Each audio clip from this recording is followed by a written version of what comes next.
सातारा तालुक्यातील आसनगावचे सरपंच यांना तिसरे अपत्य झालेले असून त्यांना अपात्र ठरवावे, तसेच येत्या 15 ऑगस्टला त्यांच्या हस्ते झेंडारोहण करू नये अशी मागणी ग्रामस्थांनी जिल्हाधिकाऱ्यांना निवेदन देऊन केलेली आहे. आमची मागणी मान्य न झाल्यास 15 ऑगस्ट रोजी जिल्हाधिकारी कार्यालयासमोर आत्मदहन करू असा इशाराही ग्रामस्थांनी दिलेला आहे. आपण आसनगावचे नागरिक इथे आलेले आहेत. जिल्हाधिकाऱ्यांना आज एक निवेदन दिलेलं आहे आणि त्या निवेदनात काय 15 ऑगस्टला गावकरी आत्मदहन करणार आहे तिथे कलेक्टर ऑफिस समोर.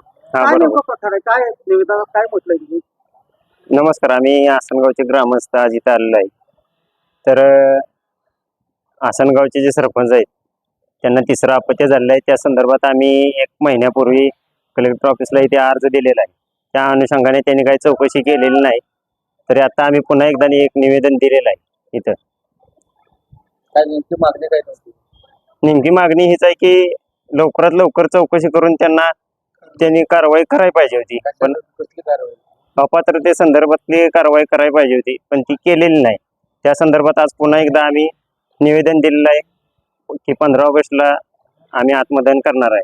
दादा काय सांगाल तुम्ही, हा प्रकरण एकंदरीत कधीपासून चालू आहे आणि आज नेमकं तुम्ही 15 ऑगस्टच्या मुहूर्तावर तुम्ही सगळं एकत्र थांबताय, इशारा देताय, कधीपासून चालू आहे, काय नेमकं? नाही, आसनगावचा दिनकर बाबुराव पवार, मी आसनगावचा रहिवासी यांच्या की आम्ही महिना झाला अपात्रतेचा अर्ज इतर यांना दिलेला आहे आणि देऊन बी यांनी महिन्यात त्याची चौकशी केलेली नाही.